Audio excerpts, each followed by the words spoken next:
selalu ada kesempatan bagi setiap orang untuk memperbaiki diri dan kembali kepada Allah Subhanahu wa taala. Ingat baik-baik, sepanjang kita manusia, sifat manusia itu tidak akan lepas dari kesalahan. Setiap orang pasti pernah keliru, dan Allah di antara hikmahnya membuka pintu taubat itu untuk memberikan jalan kita kembali kepada arah yang benar. Karena itulah ketika Nabi Adam sebagai sifat manusianya diberi contoh oleh Allah, beliau keliru, maka diberikan jalan kembali dengan kalimat taubat. Quran surah kedua Al-Baqarah ayat 37. Fatalaqqa Adamu min rabbih kalimatin fataba alaihi innahu huwat tawwabur rahim. Adam alaihi salam menerima tuntunan taubat dari Allah, kalimat-kalimat. Di antara kalimatnya dituangkan nanti di dalam Quran surah ke-7 ayat 23. Rabbana zalamna anfusana wa illam taghfir lana wa tarhamna lanakunanna minal khasirin. Maka kemudian dengan kalimat-kalimat itu dibimbing Nabi Adam untuk kembali kepada Allah, diterima kemudian pengembalian itu, diterima taubatnya, diterima kepasrahannya, dan disebut bagian orang-orang yang soleh dengan dijamin surganya. Itu langkah yang harus kita ikuti. Adapun yang mengajak kepada hal-hal yang tidak ada ranah kembali kepada Allah, sibuk dalam maksiat, terjerembab di dalamnya, kemudian ada dorongan-dorongan dalam diri kita untuk tidak kembali kepada Allah, dihambat kita untuk kembali, itu perbuatan setan. Karena fitrah setan itu tidak mengenal taubat. Setan itu makhluk salah yang tidak kenal benar. Karena itu ketika diberikan kesempatan oleh Allah untuk taubat, dia memilih bahkan untuk mengingkarinya, bahkan sombong.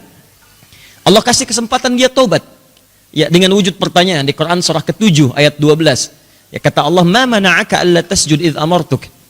Kenapa kamu nggak mau sujud saat aku perintahkan?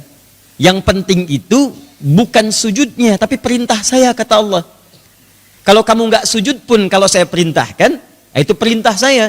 Semua hamba nggak sujud tidak akan mengurangi kekuasaan saya. Ini perintah, bukan karena sujudnya. Apa jawabannya? Bukan mengevaluasi diri. Kata setan, ana khairum minhu. Ya, saya lebih baik daripada dia, daripada Adam. Khalaqtani min narin wa khalaqtahu min tin. Kau ciptakan saya dari api, kau ciptakan dia dari tanah. Tidak level. Yang tinggi harus hormat kepada yang lebih rendah. Nah, jadi perbedaan manusia dengan setan itu, kalau manusia pernah salah, maka dia bertobat. Kalau setan itu selalu salah, nggak mau tobat. Jadi kalau Anda pernah melakukan maksiat, entah ada yang membunuh, ada contoh. Bahkan pernah ada yang membunuh 100 orang. Kemudian dia bertobat, diterima tobatnya dan dijamin surga.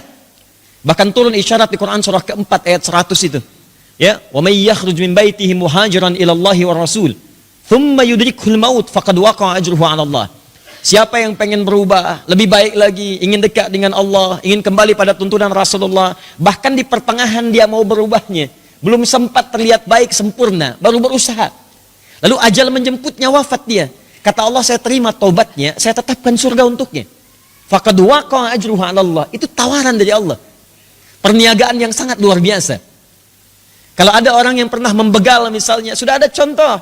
Ada Jundub bin Junadah bahkan, ya, yang kemudian memilih bertaubat, kembali kepada Allah, dan dia berdakwah dengan taubatnya sampai mengajak sekampung di kota Ghifar masuk Islam, dan diabadikan untuk mengenang dengan nama tempat kotanya Al-Ghifari, dikenal dengan Abu Dzar Al-Ghifari. Itu berasal dari kota begal.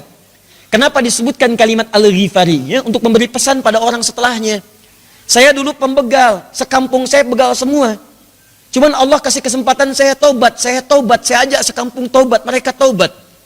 Terus kamu pembegal sekarang dan tidak mau bertobat, kamu siapa gitu? Jadi kalau orang dulu saja yang disebut jahiliyah mau tobat, kenapa Anda yang keluar dari jahiliyah nggak mau tobat?